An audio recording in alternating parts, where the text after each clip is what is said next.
The death toll from Japan's earthquake and tsunami has now risen to 11,000 people, and the nuclear crisis appears to have deepened. Workers at the nuclear plant say they have found new pools of radioactive water and detected plutonium in nearby soil. Authorities admit that is evidence of at least a partial meltdown.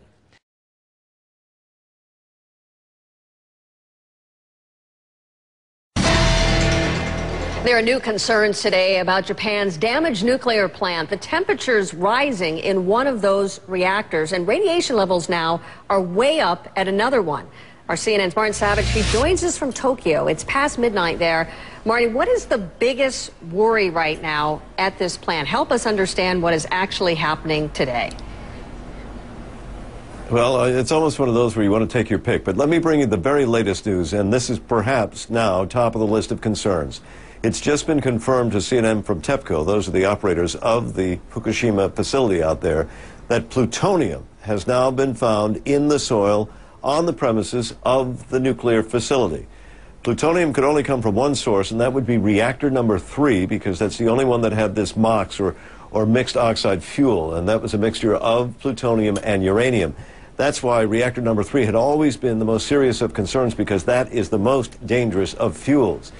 The fact that there is plutonium found in the soil, and I'm not going to profess to be a nuclear expert, but from all the discussion that has been had on the subject, would indicate that this was the clearest example of a possible breach of the containment vessel for reactor number 3. Again, TEPCO confirming to us that they have found traces of plutonium in the soil at the Fukushima nuclear site, and that would appear that it had come from reactor number 3. Marty, this is on top of the other news of the day, which had been... I'm sorry, Marty, I know you're no expert in this, but does that mean that we are closer to a nuclear meltdown when they talk about a meltdown? Well, meltdown is one of those terms that can be used a little too loosely here. I mean, what you are concerned about, of course, is at any time in a core in a nuclear reactor, the water level drops to a point where the fuel rods are exposed. That's all right as long as there is no breach of the containment vessel. But when you start picking up traces of plutonium outside in the soil, it would indicate there has been some sort of broaching of that vessel. And again, that is about the worst stuff you want to get out there because of the high toxicity of that radioactively. So clearly, it appears that reactor number 3, for all the concerns, is now jumping again to the list of concerns. We thought reactor number 2, because of high levels of radiation found in water there, especially in the turbine building, they wanted to pump that water out so they could do more work to get the pumps going. The problem is, Suzanne, they've run out of places to store the water. This is another problem they have. They thought they had tanks where they could pump off this excess.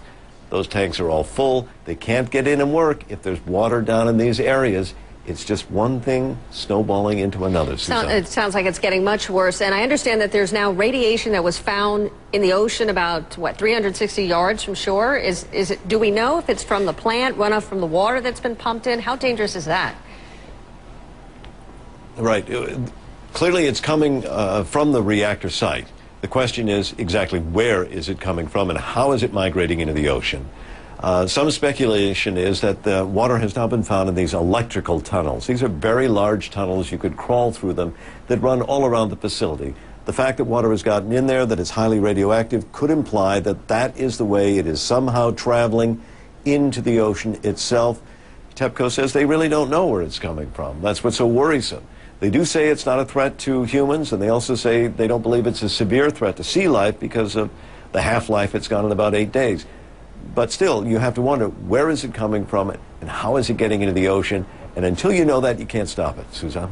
Marty Savage, thank you very much. Obviously giving us the latest update there out of Japan. I want to bring in our Michael Freelander. He's been helping us make sense of the nuclear crisis. He joins us from Hong Kong. Michael, you spent 25 years, right, in the nuclear industry, 13 of them as a senior plant operator. First of all, just if you could react to what Marty just reported here. He said now they're finding plutonium in the soil around reactor. They believe it's coming from reactor 3. What does that mean? Well, the fact that they found plutonium out there is obviously something that we need to follow very closely. I wouldn't necessarily jump to that as a final conclusion right away, because over the last 72 hours, we've seen them make some very, very far implicating statements only then to 24 hours later retract them. This is obviously a very, very important development. And if, in fact, it can be confirmed, obviously it's something that we need to look into further. Michael, if it is true, though, what does that mean? Well, one of the things that's been a bit contorted, all low-enriched uranium-fueled reactors have plutonium in them.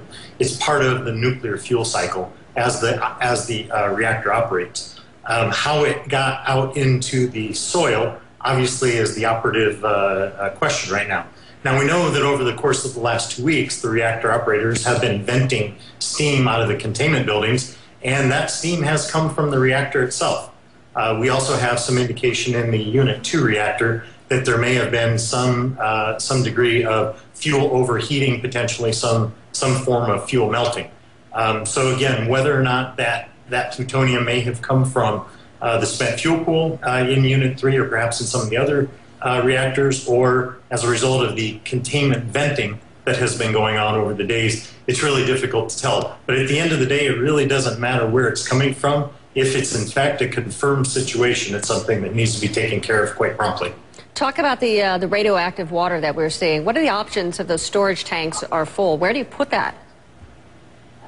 Well, you know, from other issues that have occurred at nuclear power plants around the world, there's a number of ways of handling this. It's not uncommon at all to bring in temporary storage tanks that you can pump the water into. The issue here is that just the very, very high levels of radioactive contamination. The point is that normally in a facility like this, tanks that can hold this kind of water are well shielded, they're well protected. We make sure that if in the event that there's another seismic event, that the tank doesn't rupture, obviously, and drain the contents someplace that we don't want. That's probably the biggest concern, because as we've seen over the last couple of weeks, there have been ongoing aftershocks from the original earthquake. So this is something, obviously, that the engineers are going to have to take a lot of consideration to when they decide where they're going to put that water. Okay. Michael Freelander, obviously a lot of questions, still a lot of unanswered questions coming out from that nuclear plant. Thank you, Michael. All right, and this Fox News alert now. Experts saying that there is no end in sight for the crisis at Japan's crippled nuclear plant. Crews have dumped millions of gallons of water on the exposed atomic reactors. Now there is a flood of highly radioactive water that is keeping workers away from those crucial cooling systems. Scientists say it could take a month now to pump it all out and to find a place. The next question is, where do you put all of this radioactive water? Meanwhile, tests are detecting radiation in nearby seawater, indicating that some of that toxic water is leaking into the environment. Now we're hearing about radiation out of Japan being detected in rainwater here in the U.S. 12 states reporting now very low concentrations, but concentrations of radioiodine in water samples. From the west in California and Oregon, which you would expect, but on the east, Massachusetts, Pennsylvania, South Carolina.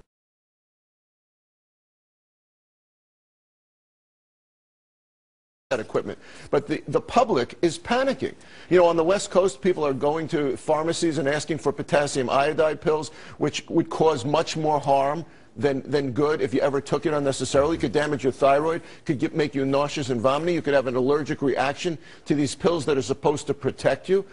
We have a big fear reaction here. The U.S. has no reason to be concerned, and anyone out there should feel very comfortable and safe with their food and drink. It's great to hear that opinion. Thank you, Doctor, for that. And again, the concern is in Japan, whether it's in the ocean water or the soil, and how long it will take before that matter is under control.